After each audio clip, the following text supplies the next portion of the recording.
ओम शांति। ओम शांति।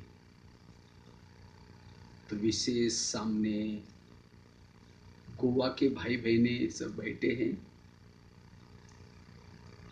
तो शायद गोवा 10 साल से पहले कभी आए होंगे। बहने तो बहुत कभी बोलते हैं कि आप कभी भाई सी प्रोग्राम बनाओ, लेकिन ड्रामानुसार मैं तो नेपाल, बिहार, यूपी, आसाम, बंगाल इस साइड पर ज़्यादा थोड़ा बिजी हो गया, इसलिए उस तरफ नहीं आ पाए। तो एक दिन ऐसे संकल्प चला, बहने तो बुलाते रहते, हम गए नहीं। तो क्यों न इस लॉकडाउन के समय यहाँ बैठे बैठे भी गोवा की चक्कर लगाए और सभी भाई बहनों से मिल करके। वैसे तो मैं इससे पूर्व जब दिल्ली में रहता था, यहाँ से भी काफ़ी बार जा करके वहाँ के स्कूलों में सेवा किया है, जेल में किया है, बीके भाई बहनों की भट्टी भी कराई। तो विशेष आज आप सबसे मिल रहे हैं। विशेष आज का बहुत सुंदर विषय है, हम अपनी स्थिति को शक्तिशाली निर्विघ्न कैसे बनाएं। क्योंकि वर्तमान समय स्थिति हमारी महत्व की है, क्योंकि अभी भविष्य में विभिन्न प्रकार की समस्याएं आएंगी, क्योंकि अब युग परिवर्तन का समय है। सतयुग, त्रेता, द्वापर, कलयुग तो पूरा हो गया, वो संगम भी पूरा होकर के सबको रिटर्न देनी, सबकी वापिस जाना है अपने धाम में। तो धाम में जाना है तो कुछ हमने यहाँ सृष्टि पर आकर के जाने अनजाने कुछ गलतियां तो की है, अच्छे कर्म भी किए हैं। तो अब हमें उसको चुप्त करना है। इसके लिए विभिन्न प्रकार की समस्या, प्रॉब्लम आएंगे, लेकिन उस प्रॉब्लम में भी, उस समस्या में भी हमारी स्थिति अच्छी रहे, पावरफुल रहे। इसके लिए हम क्या करें? क्यों हमारी स्थिति बिगड़ती है? चलते चलते अवस्था बिगड़ जाती है। अभी हमें अवस्था बिगड़ने में टाइम नहीं गंवाना है, क्योंकि 84 जन्मों की सीढ़ी उतरने के लिए 5000 साल लगे। अब चढ़ने के लिए हमें केवल एक जन्म मिला है, और एक जन्म का भी किसी को 5 साल पहले ज्ञान मिला है, किसी को 1 साल, किसी को 20 साल, जरूरी कि पूरा जन्म हमें मिला हुआ है। इसीलिए अब हमें अपना समय सीढ़ी उतरने में नहीं लगाना है, लेकिन चढ़ने में लगाना है। थोड़ा योग लगाया, सीढ़ी चढ़ गए। थोड़ा दान पुण्य किया, सेवाएं की, सीढ़ी ऊपर चढ़ गए। थोड़ा पढ़ाई पढ़ी, सीढ़ी ऊपर चढ़ गए। लेकिन थोड़ा सा पर चिंतन किया, निगेटिव सोचा, वेरस सोचा, सीढ़ी नीचे उतर गए। अब यही करते रहेंगे, ऊपर चढ़ेंगे फिर नीचे उतरेंगे। अब समय पूरा हो जाएगा तो बीच में लटक जाएंगे। बीच में अर्थात कोई ना कोई बीच के युग में आएंगे, सत्युग तक नहीं पहुंचेंगे। सत्युग तक जाना है, सीढ़ी चढ़ना है। हमें कोई ऐसा काम नहीं करना जिससे मेरी सीढ़ी नीचे उतर। इसलिए स्थिति को पावरफुल बनाना है। जिसकी स्थिति पावरफुल है वो सदा खुश रहेंगे, चेहरे में सदा खुशी होगी। जिनकी स्थिति अच्छी है वो सदा भ्रुकुटी आसन पर बैठेंगे, निश्चिंत होंगे, बेफिक्र बादशाह होंगे। जिनकी स्थिति अच्छी है, अनेक रोने वालों के आंखों के आंसू पोंछने वाले बनेंगे वो। इतना नहीं, जिन्होंने अपनी अवस्था को बनाया, मेहनत किया, उनके सामने लोगों की लाइन लगेगी। अनेकों के समस्याओं का वो समाधान करेंगे।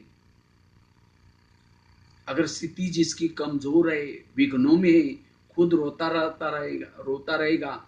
जो खुद रोएगा तो रोने वालों की आंखों के आंसू कौन पोंछेगा? इसलिए अभी हमें जो टाइम मिला हुआ है अपनी अवस्था, स्थिति को मजबूत करने के लिए। जिनकी स्थिति अच्छी है उनको अति इंद्रिय सुख मिलता है। अति इंद्रिय सुख।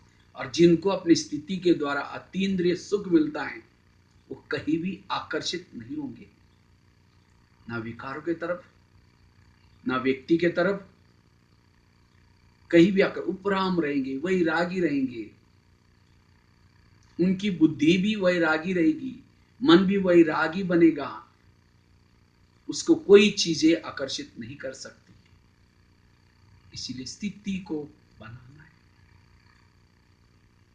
जिनकी स्थिति अच्छी है, आने वाले सत्युग में उनका पद ऊंचा होगा। स्थिति के आधार से पद होगा वहां। वास्तव में ये हमारे जो 4 सब्जेक्ट बाबा ने रखा है, ज्ञान, योग, धारणा और सेवा, ये किसी लिए रखे? स्थिति को बनाने के लिए, अपनी अवस्था को पावरफुल बनाने के लिए।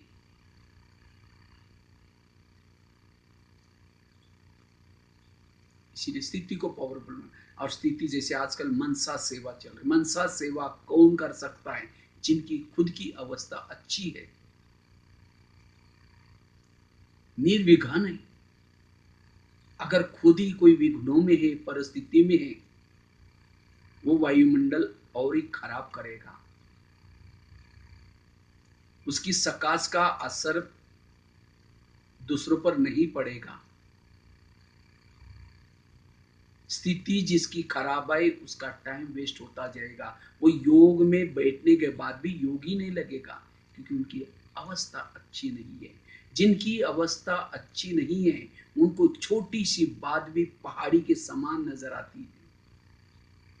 अरे इसको कैसे पार करो, ये कैसा हो गया। वो निगेटिव व्यर्थ चिंतन करेगा, औरों को भी सुनाएगा, वो बड़ों का भी अपना टाइम वेस्ट करेगा। इसीलिए अब हमें हर एक को अपनी अवस्था जमानी है, मजबूत करनी, तब आने वाले विभिन्न प्रकार के पेपरों में वो पास होंगे। माया के तरफ से, पुराने संस्कारों की तरफ से पेपर आएंगे, प्रकृति के तरफ से पेपर आएंगे। और आप लोग तो सब सागर के किनारे पर रहते, गोवा, तो इसीलिए प्रकृति के तरफ से पेपर आएंगे। साथ में ईविल आत्माओं के तरफ से भी पेपर आएंगे। इसीलिए उन सब पेपरों में पास होने के लिए अपनी स्थिति को मजबूत बनाने, तो हम अपनी स्थिति को पावरफुल कैसे बनाएं? स्थिति बिगड़ती क्यों, उसके कारण, उसका निवारण, इसके ऊपर चर्चा करेंगे। सबसे पहली बात है, स्थिति बिगड़ने का कारण है पर चिंतन या पर दर्शन। कभी कभी इस ज्ञान में चलते चलते हम एक दूसरों को देखना शुरू करते हैं। जब एक दूसरे की कमियां देखते हैं, दोषों को देखते हैं, उसका वर्णन करते, हमारी स्थिति बिगड़ गई, अवस्था बिगड़ गई। इसलिए बाबा का यहाँ का वाक्य, बच्चे पर चिंतन पतन की जड़। पर चिंतन करने से सीढ़ी उतरेंगे। इसलिए पर चिंतन नहीं करना है, सो चिंतन करना है। सो चिंतन करने से, आत्मचिंतन करने से, परमात्मा का चिंतन करने से सीढ़ी ऊपर चढ़ेंगे, अवस्था अच्छी बनेगी।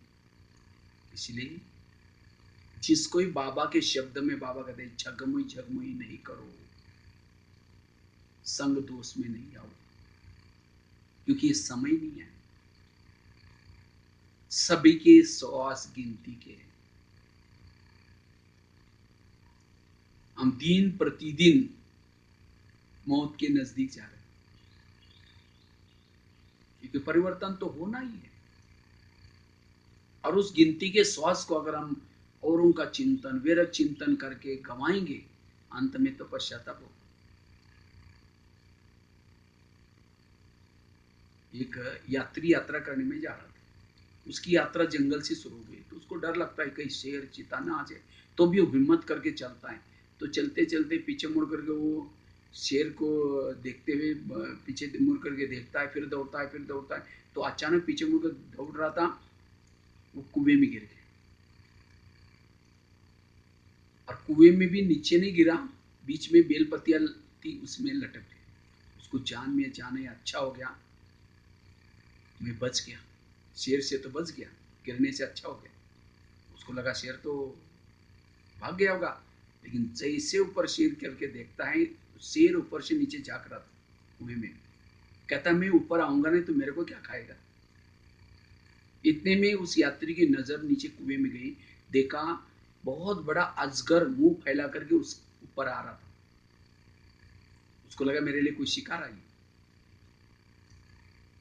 अगर वो यात्री अजगर से बचने के लिए ऊपर भागता, ऊपर शेर है। इतने में उसकी नजर गई जिस डाली पर वो लटका था, उसको दो चूहे काट रहे थे, एक बाजू में सफेद चूहा, दूसरे बाजू में काला चूहा। अगर वो बेलपति डाली कटते ही वो सीधा नीचे अजगर के मुंह में जाता, ऊपर जाता शेर, नीचे जा अगर बैठा रहता तो भी गिरने वाला था, नीचे जाता तो अजगर। मना उसके श्वास गिनती के थे। उसका फर्ज क्या था? उसका एक एक श्वास जो भगवान को याद करके सफल बनाए। लेकिन उसके बजाय जिस बेलपति से ऊपर से गिरा था वहां मधुमक्खियां बैठी थी, उसका शहद नीचे टपक रहा था।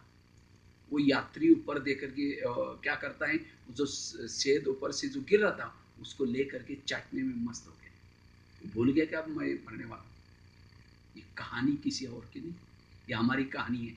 कभी कभी हम भी यात्रा करने के लिए ऊपर से आए थे। सतयुग, त्रेतायुग, द्वापर युग, कलयुग में भी शुरू में हमारी यात्रा बहुत अच्छी हुई, हर जन्म हमारे अच्छे थे।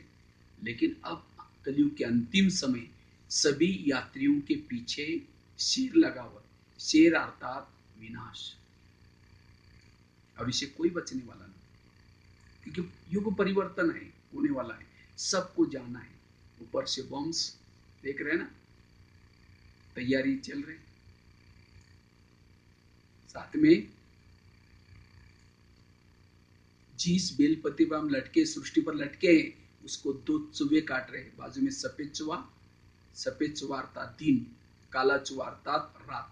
पता नहीं आजकल रात दिन ऐसा लगता है 2-4 घंटे की है, बहुत फास्ट में जा रहे। और नीचे अजगर मतलब ज्वालामुखी फटेगी शहर के शहर अंदर। इसलिए अब हमारी गिनती की श्वास है। इसलिए अब हमें ऐसी बातों का चिंतन नहीं करना है। कोई आकर के सुनाता है, हम क्या करते हैं?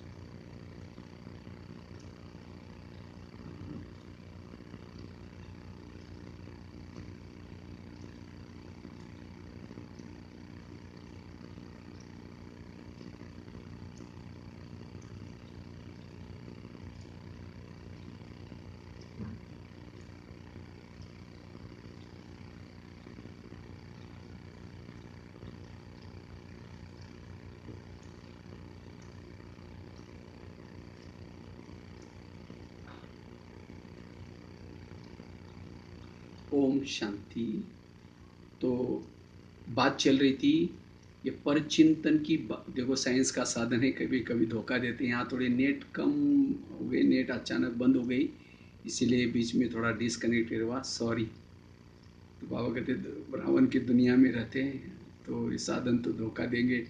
अभी भी फिर भी साधनों का धन्यवाद, आगे तो ये भी नहीं मिलने वाला, इससे भी हमें इसके अधीन होकर के नहीं चलना है। तो बात सुना रहे थे, तो विशेष परचिंतन की बात, परचिंतन के कारण आज हमारी स्थिति बिगड़ते। एक अगर हम परचिंतन करते भी हैं, निगेटिव चिंतन करते भी हैं, तो ज्ञान में नहीं चल पाएंगे, कभी कभी किनारा हो जाएंगे। कई भाई बहन बाबा कहते हैं मेरे अच्छे अच्छे बच्चे थे, ज्ञान में चलते थे, बहुत सेवा करते थे, लेकिन वो आज हाई ने वो चले गए। क्यों? औरों को देखना शुरू किया। मैं खुद भी इतनी 40 साल से मैं देखता हूँ, कई भाई बहने बहुत अच्छा सेवा करते थे, ये करते थे, लेकिन आज वो है नहीं, चले गए। क्यों गए? उन्होंने दूसरों को देखना शुरू किया। जो दूसरों को देखेगा वो ज़्यादा समय नहीं चल सकता। एक बहुत सुंदर घटना सुनाते हैं। एक सत्संग चलता था, उसमें बहुत सारे लोग आते थे। तो एक दिन शिष्य ने गुरुजी को कहा, गुरुजी मुझे एक वरदान चाहिए। तो गुरुजी ने कहा, क्या वरदान चाहिए? कहा कि मेरे बारे में सबके दिल में जो चलता है ये मैं जानना चाहता हूँ। तो गुरुजी ने कहा, ठीक है, उसके लिए मैं तुम्हें वरदान देता हूँ, साथ में एक छड़ी देता हूँ। जब भी किसी के दिल में कुछ चलता है वो जानना है, तुम क्या करना, ये छड़ी लेके जाना। एक मांत्रिक डंडा दिया और तुम्हारे दिल में रखना, और जिसके दिल में तुम्हारे बारे में क्या चलता है वो जानना है, उसका नाम लेना। तो शिष्य ने कहा ठीक है। तो क्या करता है, वरदान दिया, छड़ी दी, वो शिष्य चला गया। अचानक वो रास्ते में याद करता है, मैं गुरुजी की चेकिंग करता हूँ। तो गुरुजी को चेकिंग करने के लिए क्या किया, उसने छड़ी को लेकर के दिल में रखा, और दिल में रख करके गुरुजी का थोड़ा सा नाम लिया। नाम लेने के बाद छड़ी सी थोड़ी सी काली हो गई। जब छड़ी काली हो गई, उसको लगता अरे गुरुजी के अंदर मेरे बारे में कालापन, इनको गुरुजी बना करके फायदा क्या। आश्रम में आना बंद हो गया। 1 दिन हो गया, 2 दिन हो गया, आश्रम में गए नहीं। 1 महीना हुआ तो भी नहीं गया। तो गुरुजी एक दिन उनके घर में गए। कहते क्या जी आजकल आप आश्रम में नहीं आते? नहीं जी, थोड़ा सा घर में मेहमान आते हैं, मेरी थोड़ी तबीयत खराब है, ऐसा वैसा बोलने लगा। गुरुजी ने कहा 6 साल से आश्रम में आती थी, आंधी आए तूफान आए कुछ भी हवाए आप हमेशा आती थी। नहीं जी, नहीं जरूर कुछ बात है। कहा कि गुरुजी आपके अंदर मेरे बारे में कालापन है, जो छड़ी दिया ना उसे मैंने देख लिया। गुरुजी ने कहा अच्छा ये बात है क्या, लेकिन तुमने देखा कि तुम्हारे अंदर औरों के बारे में कितना कालापन है? कहा कि नहीं देखा। देखो, शिष्य ने छड़ी को दिल में लगाया, अपना खुद का नाम लिया, पूरी छड़ी काली हो गई। आपने खुद की तो थोड़ी सी काली थी, लेकिन हाँ, गुरुजी की तो थोड़ी सी काली थी, लेकिन अपनी खुद की पूरी काली। थोड़ी सी सफेद भी बन रही थी। अपनी काली देकर के शर्म आई, सिर झुकाए। गुरुजी ने कहा कोई बात नहीं, आज से कभी भी बड़ों की कमजोरी मत देखना। वो तो मैं यहाँ आश्रम में रहता हूँ, सेवा कर रहा हूँ, दान पुण्य कर रहा हूँ, वो तो निकल जाएगी, लेकिन तुम मेरे को देख करके आश्रम में नहीं आओगे, जो तुम्हारी सफेद बन रही वो भी काली हो जाएगी। फिर शिष्य कहता है गुरुजी आपने तो मेरी आंखें खुली, मैं कितना बुरा काम करने जा रहा था। कहा कि कोई बात नहीं, आज से कभी भी बड़ों की कमजोरी मत देखना। वो दोबारा आना शुरू करता है। ये कहानी किसी और की नहीं है, हमारी अपनी कहानी है। कभी कभी हम किसी के दोष देख करके, अवगुण देख करके भावनाएं खराब करते हैं और आना ही बंद करते हैं। फिर बहनें पूछे कि क्या जी आजकल? नहीं जी, थोड़ा सा मेहमान है तो तबीयत ऐसा वैसा, कुछ नहीं। कई तो आएंगे, लेकिन पहले जो यज्ञ में करते थे, जो सेवा करते थे, वो नहीं करेंगे। अच्छा, अवगुण देखेंगे और उनको सुनाएंगे। घाटा किसका हुआ? आकाश में थूकने से थूका अपने ऊपर ही आता है। इसलिए बाबा कहते हैं विपर चिंतन, दोष देखना, ये इस पुरुषार्थ में, इस ज्ञान मार्ग में बहुत बड़ा विघ्न है, और इससे हमारी अवस्था बिगड़ती है, टाइम वेस्ट हो जाता है। इसीलिए हमें दृढ़ संकल्प लेना से, प्यारे बाबा संगम युग चल रहे हैं, आज से मैं किसी का दोष नहीं देखूंगा, क्योंकि दूसरों को बदलने की का ठेका परमात्मा का है, हमारा ठेका खुद को बदलने का है। इसलिए पर चिंतन, ना किसी को सुनाओ, ना खुद सोचो, क्योंकि एक म्यान में 2 तलवार नहीं रह सकती। मन में एक तो पॉजिटिव चलेगा या निगेटिव। जब निगेटिव का चिंतन चलता है, मुरली का चिंतन, ज्ञान का चिंतन, मनन चिंतन नहीं चलता। किसी के घर में जाओ, उनके बच्चे बैठे, बाप भी बैठा है, बच्चों को कहेंगे बच्चा ठीक नहीं, ऐसा है वैसा है, बच्चों की तो बुराई किया, और बाप को कहेंगे आप बहुत अच्छे, आप कितने अच्छे। बाप कहेगा तुम यहाँ से पहले जाओ, तुमने तो मेरे बच्चों की गिलानी की, तुम मेरे को अच्छा बोलता है। इस संसार के जितने भी लोग हैं, किसके बच्चे? बाबा के बच्चे हैं ना, उनकी गिलानी करेंगे और योग में बैठेंगे। मीठे बाबा, प्यारे बाबा, शांति के सागर, दही के सागर, बाबा के खत्म यहाँ से। फिर कहते पता नहीं योग ही नहीं लगता, बुद्धि भटकती है, क्योंकि सारा दिन हमने इन बातों पर ध्यान दिया है। जब हम पर चिंतन करते, बुद्धि रूपी नेत्र बंद हो जाता है। इसीलिए पर चिंतन से बचना।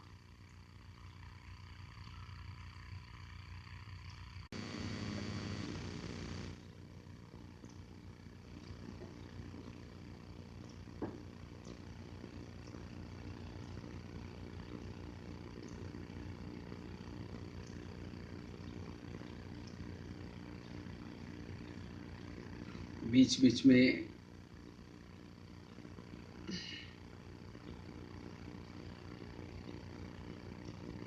ड्रामानुसार नेट थोड़ा सा तंग कर रहे हैं, इसीलिए थोड़ा बीच में डिस्टर्ब हो रहे हैं। वैसे तो आज तक कभी हुआ नहीं था, पहली बार ही हो रहे हैं, तो कोई बात नहीं, चलो हम भी लगन से सुनते रहेंगे। तो बात सुना रहा था मैं,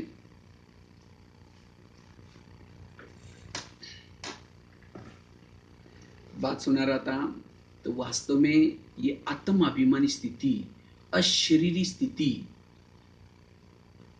ये हमें बहुत अच्छी तरह इसकी पुरुषार्थ करना है, प्रैक्टिस करनी है।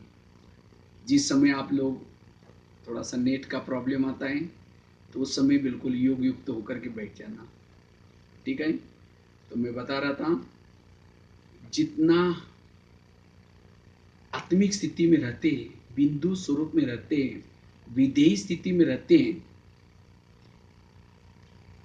उतना वाइब्रेशन फैला सकेंगे, वाणी में बल आएगा। इतना ही नहीं, हमारे अंदर सहन शक्ति आएगी, हम जीवन की निगेटिव बात को पॉजिटिव में ला सकेंगे। जब हमारी विधेय स्थिति, जितना हमारी विधेय स्थिति है, अशरीरी स्थिति है, उतना ही डर नहीं लगेगा, क्योंकि आत्मा तो अजर अमर अविनाशी है।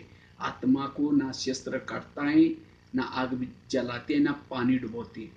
लेकिन ये डर भय से बचने के लिए निरंतर मेरी भ्रुकुटी में आत्मा का दीपक जलता रहे। इतना ही नहीं, जितना इस स्वरूप में टिके रहते, कोई भी पुराने संस्कार हमें अटैक नहीं करते हमारे पर। कभी कभी चलते चलते हमारे पुराने संस्कार जागृत हो जाते हैं, फिर हम दिल शिकस्त हो जाते हैं, स्थिति भी।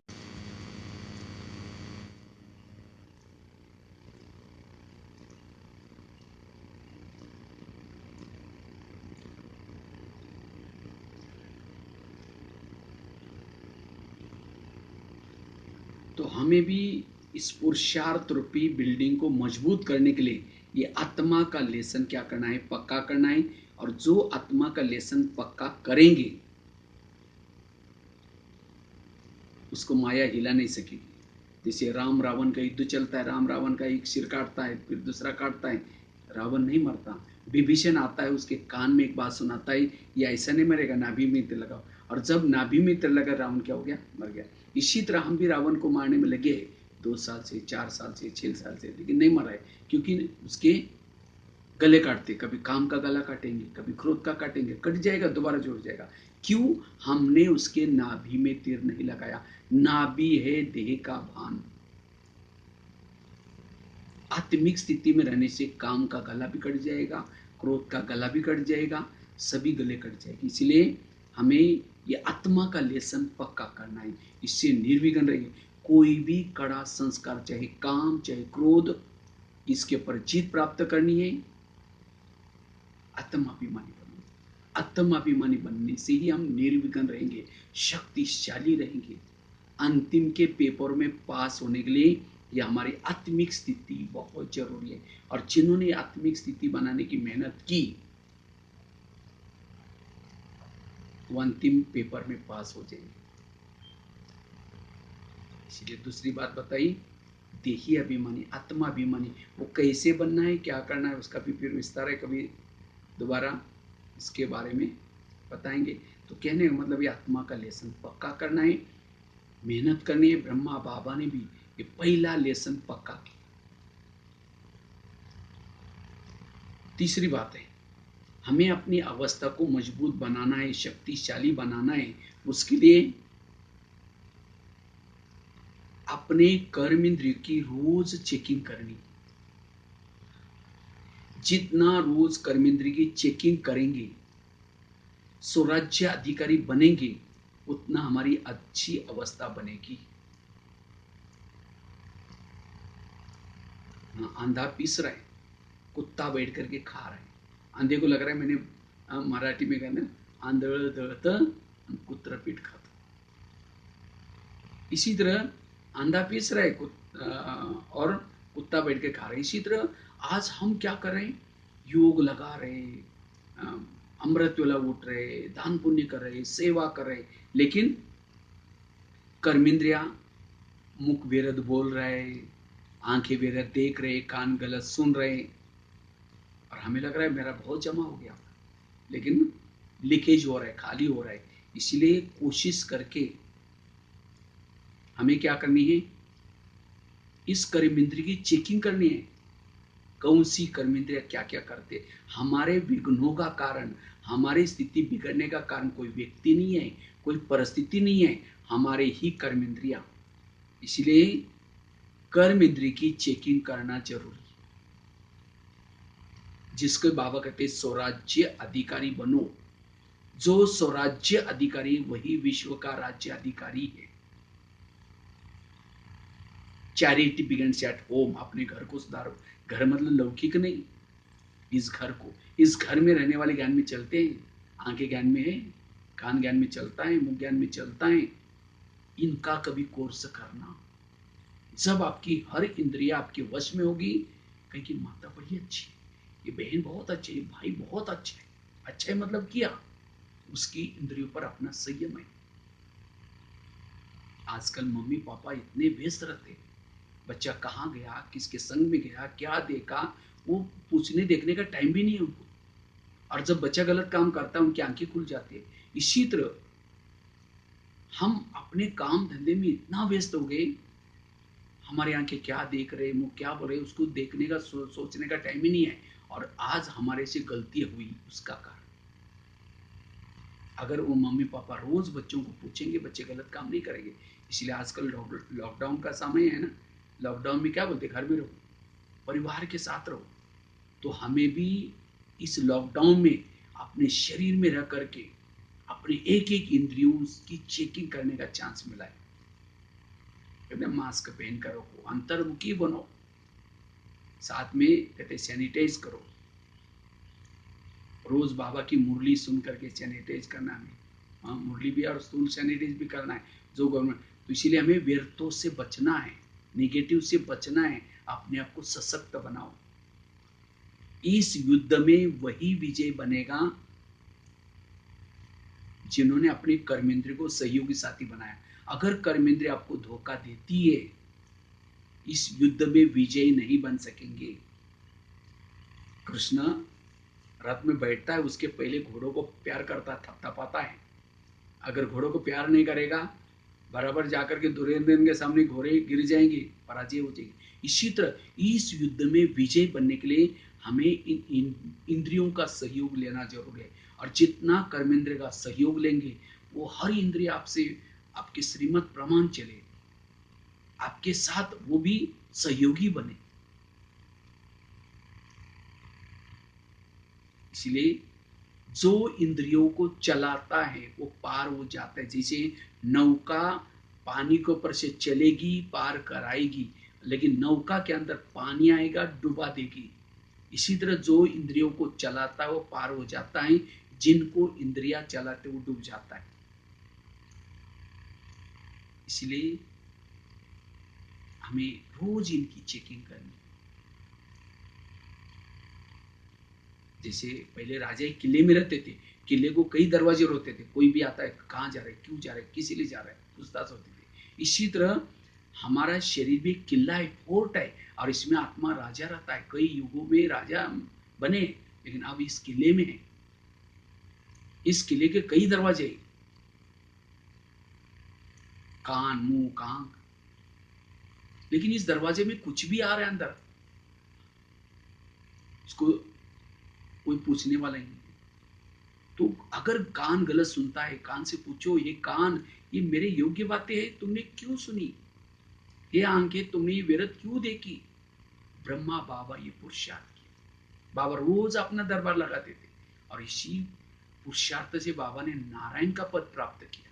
इसी तरह हमें भी क्या करना है, रोज अपने इंद्रियों की चेकिंग करनी है। हमारे स्थिति बिगड़ने के कारण ये घर के भेदी बने, घर की हालत क्या होगी? अगर बॉर्डर पर रहने वाला कोई दुश्मन से मिला हुआ है, देश की हालत क्या होगी? वास्को डी गामा कहां से आया? भारत में आया, उसको तो अतिथि देवो भव करके सत्कार किया, और उसके बाद आकर के पूरा अंग्रेज आकर के क्या किया, पूरा भारत को गुलाम बनाया। इसी तरह व्यर्थ बातें, हाँ, ये कान कान के द्वारा घुस जाएगी, आंखों के द्वारा आएगी और पूरा शरीर रूपी देश गुलाम बन जाता है। शरीर आत्मा या राजा यहाँ रहता है भ्रुकुटी में। इसीलिए इनसे बचना। रोज हमें कर्मेंद्र से कैसी बातें करनी है? सबसे पहली बात करो कान से। हे मेरे कान, तुम मेरे इस राज्य के शान हो, अगर तुम ना होते मैं ईश्वरीय महावाक्य कैसे सुनता? इसीलिए तुम्हारा बहुत बहुत धन्यवाद। लेकिन कभी कभी तुम गलत सुनते हो, पर चिंतन की बातें सुनते हो। मेरा तो तुम्हारे पर विश्वास है, मैंने तुमको बॉर्डर पर रखा है, लेकिन तुम मेरा खाते हो, मेरे राज्य में रहते हो और तुम मुझे धोखा दे रहे हो। इसलिए हे कान, आज तक जो हुआ कोई बात नहीं, भूल जाओ, लेकिन आज से तुम्हें कोई भी गलत चीजें नहीं सुननी है, गलत बातें नहीं सुनी। अगर सुनेगा मैं तुमको सजा दूंगा।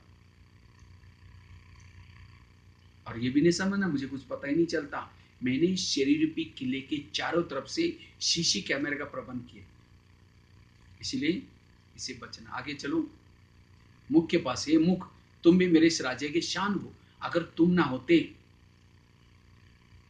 तो मैं इतनी वाणी की सेवा, बाबा का संदेश देने की सेवा कैसे करता? लेकिन कभी कभी तुम किसी का परचिंतन करते हो, अपमान करते हो, जिससे मेरा आत्मा भाई मेरे से रूठ जाता है। क्या मैंने तुमको इसीलिए रखा है? अगर करेगा तुमको सजा दूंगा। आगे चलो, आंखों के बस। ये आंखें मुझे 84 जन्म आंखें बहुत मिली, लेकिन तुम्हारे जैसे भाग्यशाली आंखें कोई नहीं मिली, क्योंकि तुम्हारे द्वारा मैंने सत्यम शिवम सुंदरम को देखा है। क्या उसको देखने के बाद तुम्हारा पेट नहीं भरा? कभी कभी तुम इंटरनेट की गलत चीजें घंटों तक देखते और थोड़ा योग में बैठते, तुरंत जैसे बंद कर लेते, बंद हो जाते। जिस परमात्मा को देखने के लिए लोग दुखों से तरस रहे और तुम उसको देखते समय क्यों बंद हो जाते? इसलिए आज से तुम ध्यान रखना। आगे चलो, पाँव के पास। हे पाँव, तुम भी मेरे इस राज्य की शान हो, अगर तुम ना होते मैं सेवा करने के लिए कैसे जाता? भले मुख ने भाषण किया, आदि दुआ तुमको अपने आप मिल जाते। कान ने मुरली सुनी, लेकिन आदि दुआ तुमको मिलते, क्योंकि कान को कौन लेके गया? पाँव लेके जाता। हाथ ने कर्मणा सेवा की, आदि दुआ किसको मिली? पाँव को, क्योंकि पाँव सभी इंद्रियों को सिर पर उठा करके लेके चलता है। लेकिन कभी कभी हे पाँव, तुम कभी परचिंतन सुनने के लिए भी किसी का लेके जाते हो, उस समय तुम कहना कि हे कान, तुमको जाना है, ये तुमको जाना है, मैं नहीं जाऊंगा, मैं राजा के लिए ईमानदार हूँ, मुझे नहीं जाना, मुझे ऐसा काम नहीं करना। जिसके घर में मैं रहता हूँ उसको मैं धोखा नहीं दूँ। इसको कहेंगे ईमानदारी।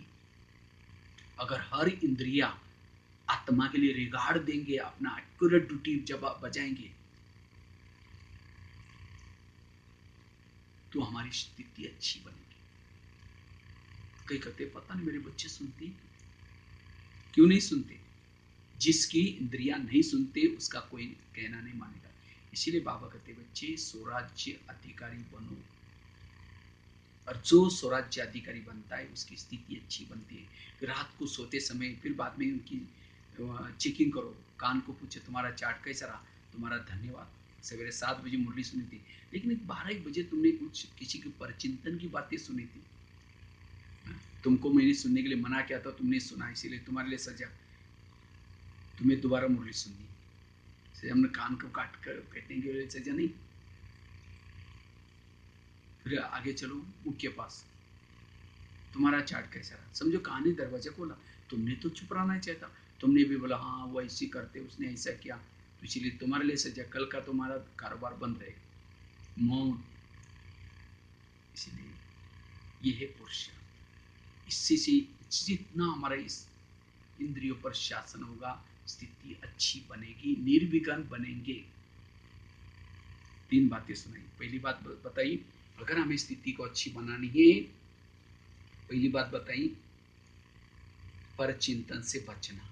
दूसरी बात बताई देही अभिमानी स्थिति, आत्माभिमानी स्थिति में रहने का पुरुषार्थ। तीसरी बात बताई अपने स्वराज्य अधिकारी बनकर के इंद्रियों पर शासन करना। चौथी चीज है, मैं 5 ही बातें सुना करके पूरा करूंगा शॉर्ट में। 5 बातों पर भी आप थोड़ा सा ध्यान रखेंगे, आप अपनी अवस्था को अच्छी बना सकेंगे। वैसे तो आप लोग करते ही पुरुषार्थ, लेकिन कभी कभी चलते चलते हम आलस अलबेलापन आते, इन बातों पर ध्यान नहीं देते, तब जा करके। और वैसे तो ये बाबा ने सब मुरली में कहा हुआ है, बाबा क्यों कहते, इससे हमारी स्थिति का बहुत गहरा कनेक्शन है। हमें पता ही नहीं चलता है कि बीमारी क्यों हो गई। बीमारियों के एक कारण है। जैसे कोई बच्चा बीमार होता है तो पता है कोई ना कोई चीज खा ली, गलत खा ली, तो उसके बाद बीमारी हो जाती। इसलिए हमें इन बातों का परहेज करना है।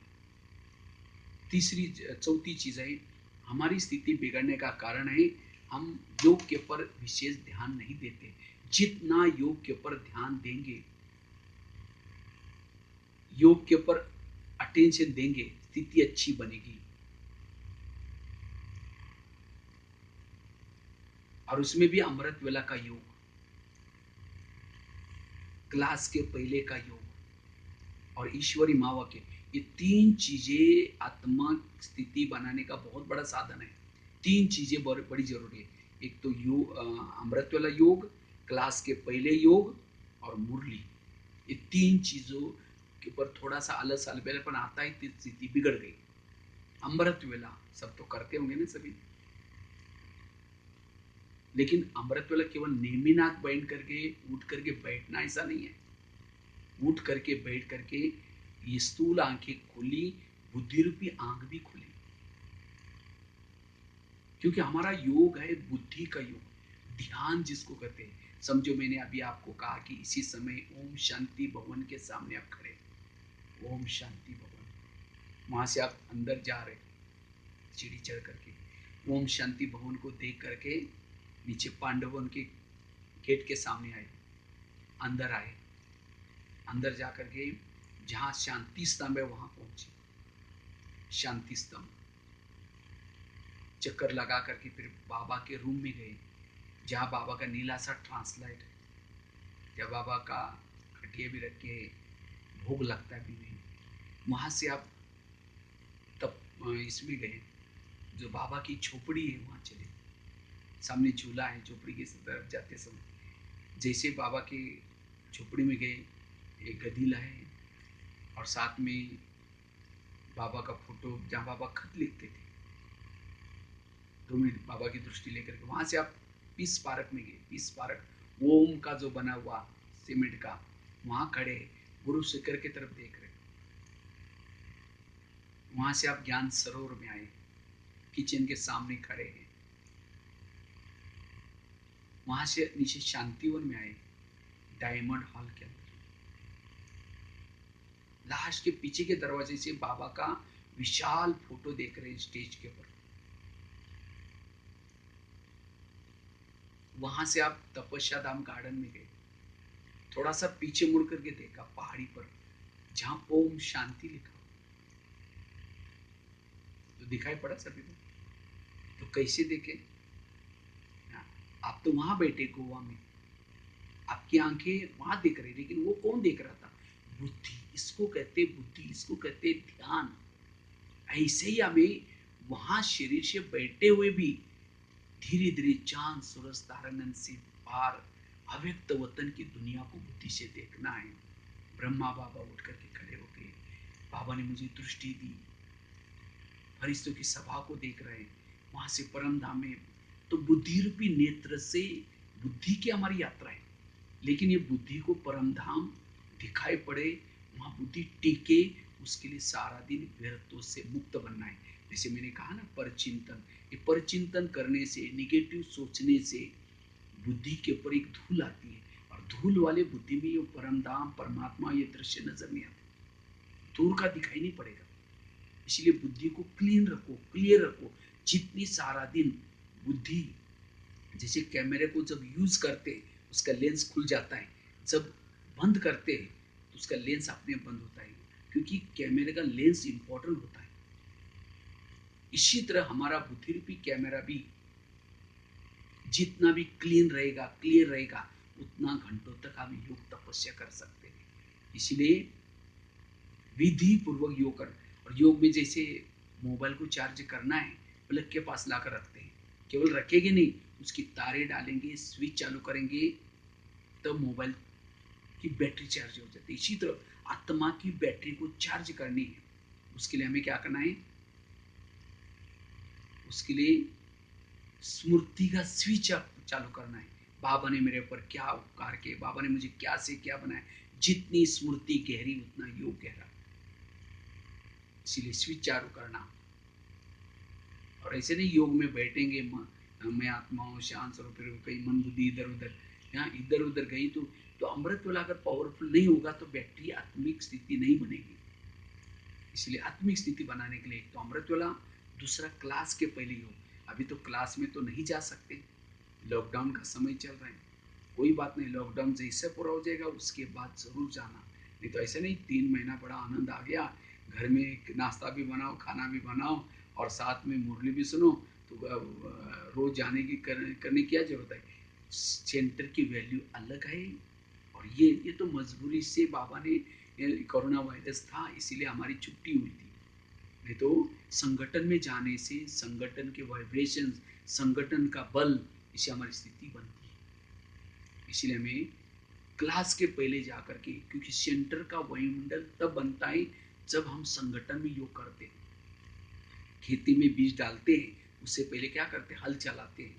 क्योंकि घर में मुरली सुनेंगे तो फिर घर की वातावरण तो योग तो करेंगे नहीं, लेकिन सेंटर में जाकर के एकांत में सब बैठे हैं, आधा घंटे का योग करके फिर मुरली सुनाई। जैसे कहा खेती में बीज डाला, लेकिन डालने से पहले क्या करते? हल चलाते, हल चला करके बीज डालते। इसी तरह हमें भी क्या करना है?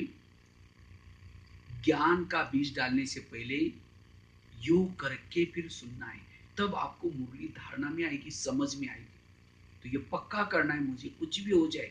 अब जैसे लॉकडाउन खुलेगा बिल्कुल 7 बजे मुरली चलते, 6:30 बजे पहुंच रहे हैं।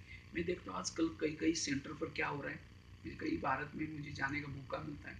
अब 6:30 बजे क्लास योग चालू है, अब लाल लाइट तो चालू है, गीत बज रहा है, एक आया, फिर 6:45 बजे दूसरा आया, फिर धीरे धीरे जैसा 7 बज के सारे बराबर भाग भाग करके आ गए, बिना योग करके मुरली सुन रहे। तो वो मुरली से नशा नहीं चढ़ेगी। इसलिए योग कर, कोशिश करके अगर स्थिति बनाना चाहते हैं, योग करके हमें, क्योंकि मुरली की भाव को समझने के लिए, बाबा के भाव को समझने के लिए एकाग्रता चाहिए, और वो एकाग्रता योग से आती है। इसलिए हमें ये नियम, और अभी ऑनलाइन में भी भले सुन रहे आप लोग, तो भी हमें क्या करना है? सारा कारोबार समेट करके बिल्कुल जैसा 6:30 बज गया, अपने रूम में आप लोग बाबा का फोटो तो रखा होगा, या चलो मोबाइल को चालू करके ऑनलाइन में जो सुनते हैं वहां बैठ करके आधा घंटा अच्छी तरह योग करना है, फिर महावाक्य सुना है। सवेरे सवेरे जो 3 चीजें करता है उनकी अवस्था अच्छी, सारा दिन कुछ भी बातें आ जाए, परीक्षा पहाड़ के समान आ जाए, उस हलचल में नहीं आएगा, वो निर्विघ्न रहेगा, क्योंकि इन 3 चीजों से उन्होंने स्थिति को अच्छी बनाई है। इसलिए स्थिति को बनाने के लिए 3 चीजें जरूरी है। कई कहते हैं, कई तो बहाना बनाते हैं, बहन जी हमारे बच्चे स्कूल में जाते हैं, अभी तो बहाना नहीं कर सकते, अभी तो स्कूलों के बीच छुट्टी है। कई कहते दुकान खोलना पड़ता है, दुकान खोलेंगे 1 घंटे में 500 कमाएंगे, लेकिन सेंटर पर नहीं आएंगे, कितना कमाएंगे? लाखों करोड़। आप कहेंगे बहने का पैसे बांटते हैं, पैसे नहीं बांटते, ज्ञान धन बांटते। ज्ञान को धन कहा जाता है, और जितना इसको इसे झोली भरेंगे, ये ज्ञान के रतन धन प्रॉपर्टी के रूप में मिलेगा। 21 जन्म तक सोने के महल मिलेंगे, हीरे जड़े हुए होंगे महल को होंगे। ये सब प्रॉपर्टी कहाँ किसको मिली? केवल 9 लाख लोग ही सत्युग में आते। क्यों? बाकियों को बुलाया था, और नगारे बजाए थे, प्रदर्शन लगाई थी। ये सोचे कि भाई जी हमको कहाँ टाइम है, ये तो खाली है, जाते हैं, तो इसीलिए नहीं सुना। क्योंकि वो दुकान खोलेंगे 500 रुपये मिलेगा, लेकिन सेंटर पर नहीं आएंगे, कितना कमाएंगे? लाखों करोड़। आप कहेंगे लाखों करोड़ क्या? भाई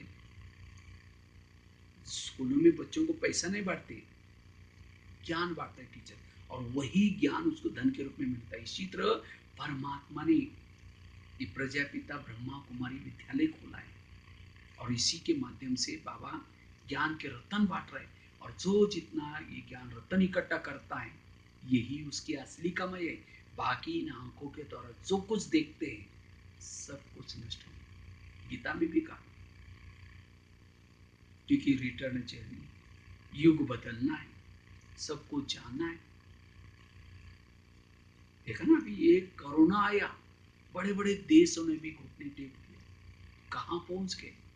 कुछ नहीं, धन बैंकों का बैंकों में रहेगा, कहीं सब यही रहेगा। इसीलिए पेट को चाहिए क्या? तो ही रोटी चाहिए। रोटी, कपड़ा और मकान, ये मनुष्य की मूल। लेकिन नहीं नहीं, बाजू वाला का कितना बड़ा मकान है, हमको भी ऐसा बनाना है, उसके सामने गाड़ी भी है। थोड़ा सा चाहिए, लेकिन इच्छा ही व्यक्ति को अच्छा बनने नहीं देती। इसलिए हमें तो जैसे गाड़ी के अंदर पेट्रोल डालते, वही पेट्रोल का पाइप ड्राइवर के मुंह में डालो तो क्या हो जाएगा? गाड़ी का भोजन ना लगाए, ड्राइवर का भोजन ना लगाए। गाड़ी का भोजन है सब्जी दाल रोटी, और ड्राइवर का भोजन है स्थूल गाड़ी का भोजन है पेट्रोल डीजल, और गाड़ी का ड्राइवर का भोजन है सब्जी दाल रोटी। इसी तरह ये शरीर है, गाड़ी है, इस गाड़ी का भोजन है सब्जी दाल रोटी, और इसका जो ड्राइवर है आत्मा, इसका भोजन है पॉजिटिव विचार, ये मुरली के विचार। इसलिए हमें रोज क्या करना है? ब्रह्मा कुमारी का केंद्र आत्मारूपी ड्राइवरों को भोजन करने का अवस्था में धोबी घाट है, एक हॉस्पिटल है। इसलिए हमें रोज वहां जाना है, ये कमाई करनी, इससे अवस्था अच्छी बनेगी। इसलिए ये तीन चीजें प्लस नुमा शाम का योग, रात को सोने से पहले थोड़ा सा योग, ट्रैफिक कंट्रोल, इस तरह से योग की प्लानिंग बनाएंगे, योग को मनोरंजन के रूप में करेंगे तो बड़ा योग में, तो जितनी तपस्या करेंगे हमारी आत्मिक स्थिति बनेगी, अवस्था अच्छी बनेगी। तपस्या साधना, रोज 2-3 घंटा योग करना ही है, टाइम निकालना है, निकल सकता है। तो उसके बाद लास्ट की एक बात सुना करके पूरा करता हूं। अगर स्थिति को अच्छी बनाना है, सकारात्मक सोच, पॉजिटिव सोच। कभी कभी हम चलते चलते नेगेटिव सोचते, व्यर्थ सोचते, तब जाकर के हमारी स्थिति बिगड़ जाती है। स्थिति बिगड़ने का कारण है व्यर्थ सोच, और आजकल तो समस्या का युग है। आजकल कोरोना की समस्या आई है, सबके सामने आई। पूरा ये जो पेपर लिया कोरोना ने, विश्व का लिया पेपर, केवल ब्राह्मण आत्माओं का नहीं लिया, सबका लिया, सबके सामने समस्या, विश्व के सामने समस्या। करे क्या? अगर ज्यादा सोचेंगे, निगेटिव सोचेंगे, चिल्लाएंगे, अपना ही घाटा होने वाला है। इसलिए कोरोना आए है, जाएगा, परिस्थिति आई है, जाएगी भी। अपने सोच को पॉजिटिव बनाओ।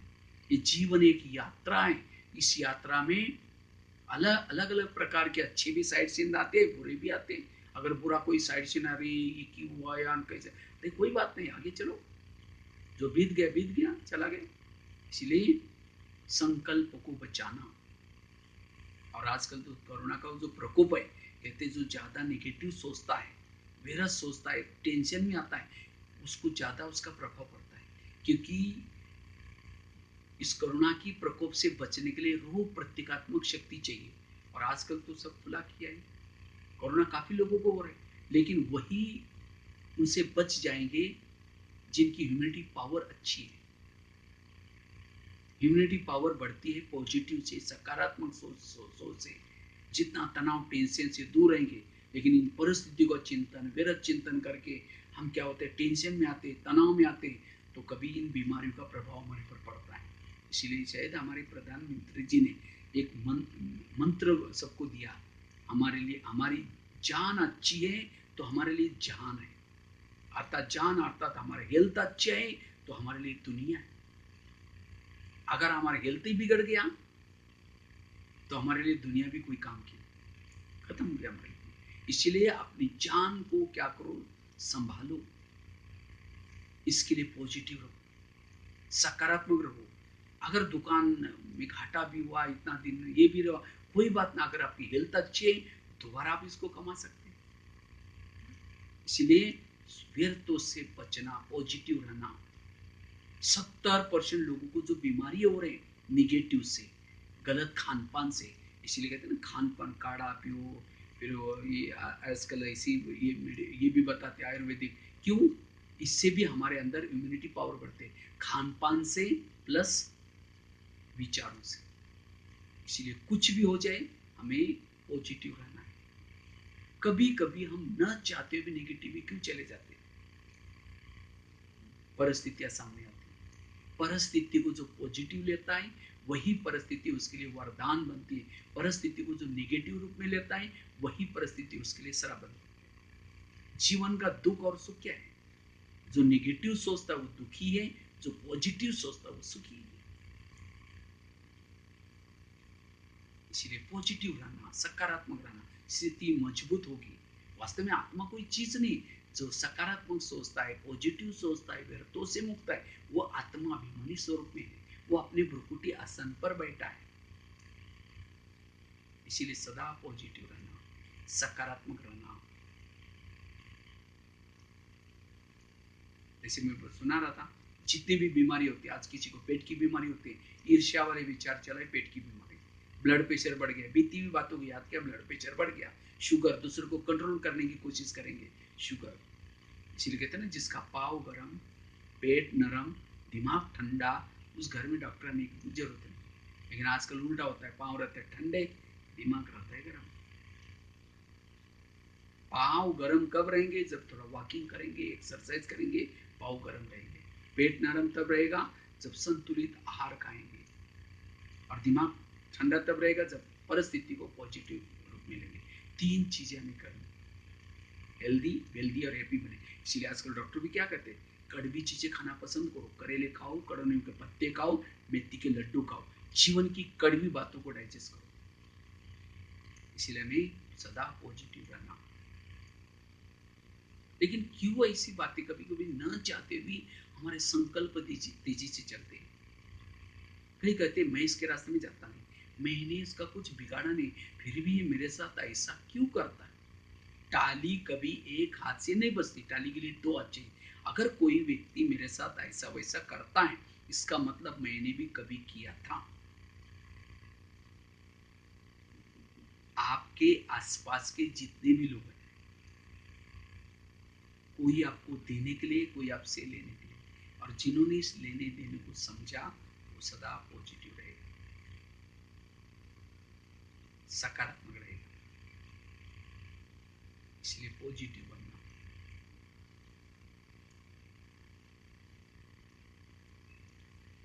इसलिए बाबा ने कर्मों का ज्ञान, जो वाचा, ये ज्ञान, ये सब ज्ञान क्यों दिया? है टोटल ज्ञान का विस्तार है, सारा ही चुप रहो, मन को शांत रहो।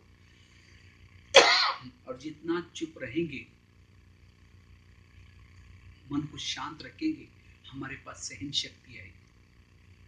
जिसके पास सहन शक्ति है, सहन शक्ति बड़ी बहन है, बाकी 7 शक्तियां उसकी छोटी बहन है। बड़ी बहन आई, छोटी बहनें भी आएगी साथ। और दैवी गुण शक्तियों के बच्चे, हर एक एक शक्ति के 4-4, 3-3 बच्चे, दैवी गुण। माँ आई, बच्चे भी आएंगे। और जिसके पास अष्ट शक्ति है, 32 गुण भी आएंगे। और वो मास्टर सर्वशक्तिवान, उसकी स्थिति पावरफुल बनेगी। इसलिए व्यर्थ नहीं सोचना, थोड़ा भी व्यर्थ सोचा, सहन शक्ति चली गई, बाकी शक्तियां गई। इसलिए सदा पॉजिटिव रहना, सकारात्मक रहना, व्यर्थों से मुक्त बनना। इसलिए जो हुआ अच्छा हुआ, जो हो रहा अच्छा, नेगेटिव को पॉजिटिव में चेंज करो, जीवन शैली को सकारात्मक बनाना, लाइफस्टाइल को पॉजिटिव बना दो। अब जैसे कोरोना आया, इसके कारण कई धन की भी प्रॉब्लम आएगा, कोई प्रॉब्लम आएंगे, लेकिन चलो पहले 2-3 सब्जियां खाते थे, अब थोड़ा ये खाना है, थोड़ा अपने आप को एडजस्ट करना है। परिस्थिति के समय जो एडजस्ट करके चलता है, व्यक्ति के साथ एडजस्ट करता है, वो पॉजिटिव रहता है। और पॉजिटिव वाला सदा खुश रहता है, उसकी स्थिति अच्छी है।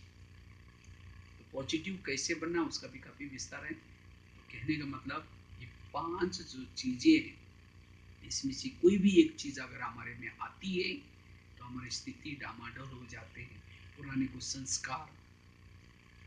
इसलिए इन 5 चीजों पर ध्यान रखना। पहली बात बताई, पर चिंतन से बच करके रहना है। दूसरी बात बताई, आत्माभिमान स्थिति में रहने का पुरुषार्थ। तीसरी बात बताई, कर्म इंद्रिय को अपने वश में रखना, उसकी चेकिंग करना। चौथी बताई, योग तपस्या करना। और पांचवी चीज बताई, विरत संकल्प से बचना, मन को चुप रखना। अगर ये 5 चीजों के ऊपर हम ध्यान रखेंगे, हमारी स्थिति अच्छी बनेगी, अवस्था अच्छी बनेगी। और यही अवस्था हमें भविष्य में आने वाले, और वो तो पेपर 1 सेकंड के होंगे, लंबा पेपर भी नहीं होगा। और उस 1 सेकंड में पास होने के लिए वो अशरीरी स्थिति, विधेय स्थिति, बिंदु स्वरूप बीज रूप स्थिति चाहिए। और ये स्थिति बनाने के लिए अब ये 4-5 बातों को हमें अपने सदा साथ में रखना है और अपना पुरुषार्थ करना है, उपराम बनना है। ठीक है, बाकी तो बहुत सारी बातें हैं और भी कभी फिर मिलेंगे। इसी के साथ साथ बहुत बहुत धन्यवाद, आप लोगों ने हमें सेवा का चांस मिला। देखो, ना कोई ट्रेन की टिकट बनानी पड़ी, ना कोई लाइन में लगना पड़ा, लेकिन बाबा ने ऐसे ऐसे साधन बनाए पढ़ाई के लिए। सच में बाबा का कितना धन्यवाद है, इन साइंस वालों का कितना धन्यवाद है। दूर बैठे भी आपकी कौवात में पहुँचे। ये भी ब्राह्मणों का आपस में स्नेह प्यार है। जो संकल्प चला, शोभा बहन जी ने भी स्वीकार किया, कहते हाँ भाई जी जरूर। क्योंकि मैंने वहाँ पुणे की काफ़ी जगह पर, सतारा में भी किया, संगमनेर में भी किया, इचलगंजी से शुरुआत की थी, इचलगंजी से प्रयोग किया था इसका।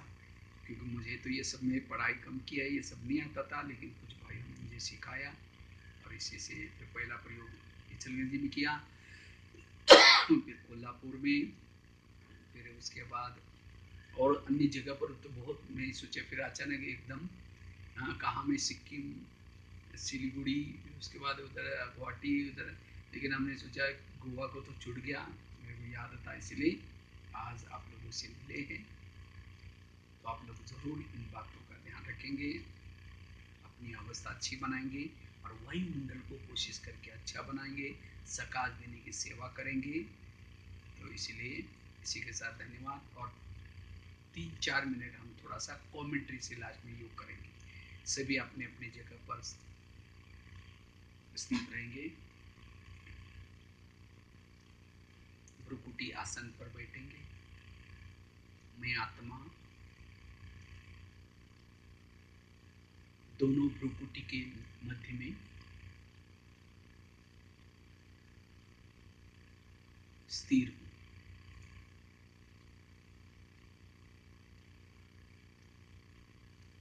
ये शरीर मेरी एक डब्बी है,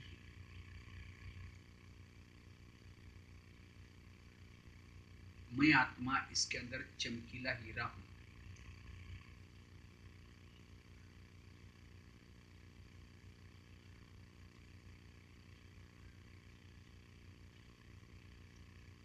मैं इस संसार में आकर के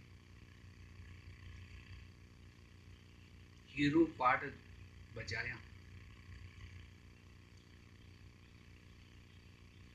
हर जन्म महान आत्माओं के साथ पाठ बजाने का मौका मिला।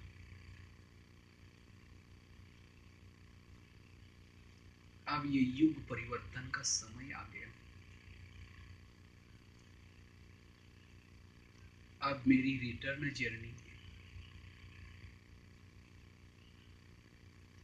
अब मुझे वापिस जाना है।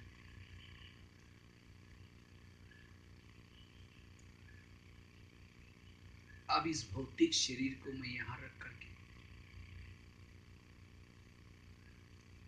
बुद्धि रूपी नेत्र से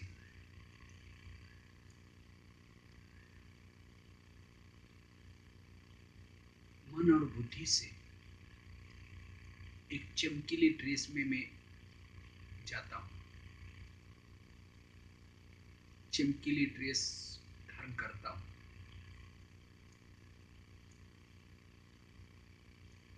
जैसे मैंने चमकीला ड्रेस धारण किया,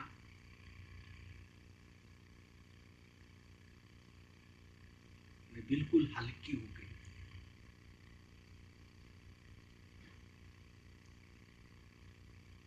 लाइट माइट की अनुभूति कर रही हूं।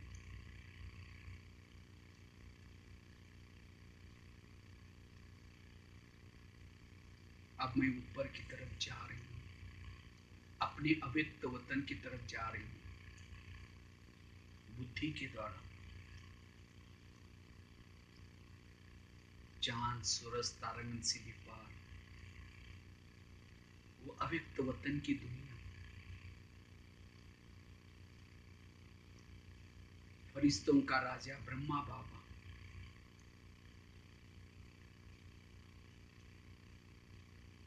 बाबा से मैं दृष्टि ले रही हूं।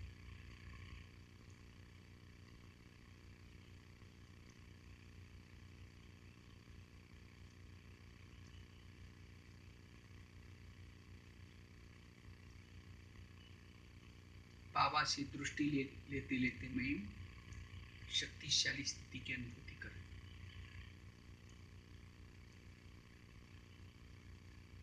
अब मैं ज्योति बिंदु बनकर के बुद्धि के द्वारा इस शरीर को भी यहीं रख करके मैं धीरे धीरे सोनेरी लाल प्रकाश में दुनिया परम धाम में जा रही हूं।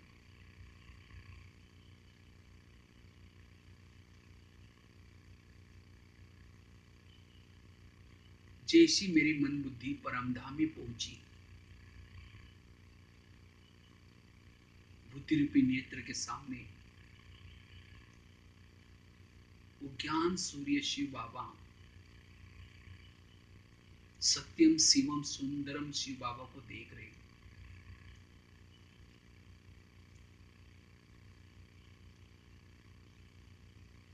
जिसको देखने के लिए मेरे युगों से आंखें तरस रही थी।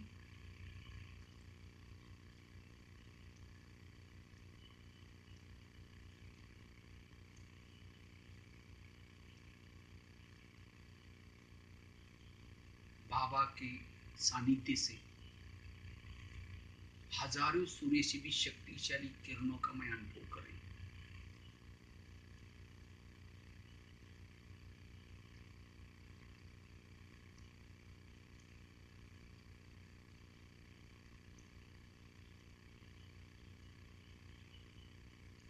बाबा के सानिध्य के से मेरी आत्मा रूपी बैटरी भी चार्ज हो रही, विकारों के जन्म नष्ट होते जा रहे।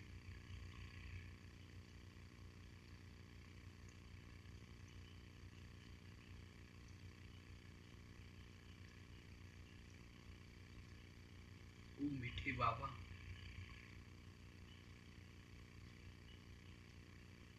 आपने ज्ञान का डमरू बजा बजा कर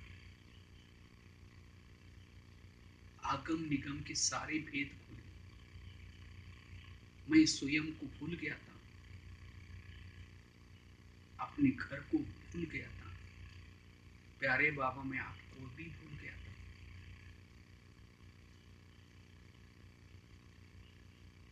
हमने कितने जन्म लिया, कितने महान थे, ये सब कुछ भूल गया था। मैं कहां साधारण बनकर के बैठा, लेकिन आपने आकर के मुझे तीनों कालों का, चारों युगों का ज्ञान दिया।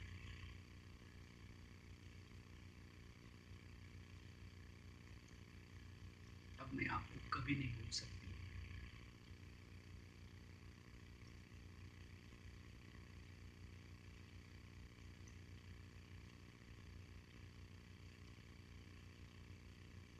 बाबा के सानिध्य से शक्तिशाली बन रही, अशरीरी स्थिति का अनुभूति करती जा रही, ज्वाला स्वरूप बनती जा रही।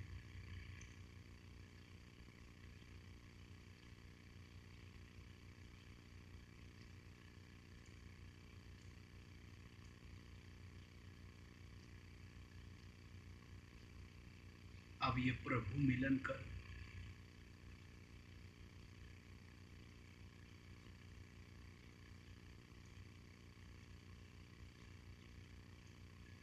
अब मैं धीरे धीरे वापिस इस भौतिक जगत के भौतिक शरीर में वापिस बुद्धि और मन के द्वारा आ रहा हूं।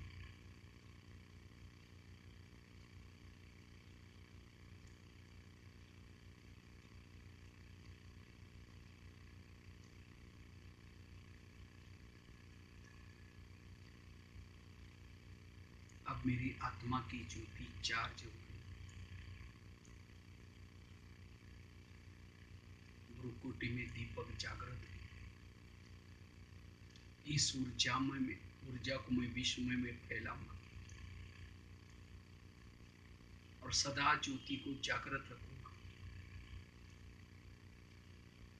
मैं आत्मा अशरीरी हूं।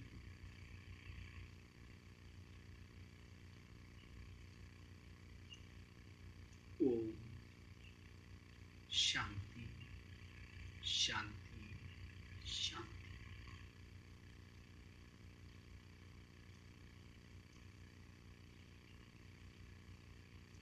ओम शांति।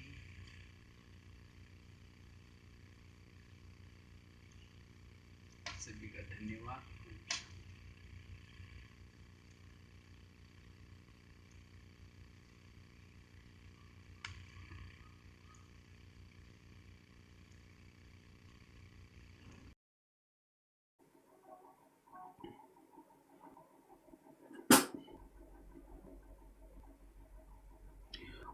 ओम शांति।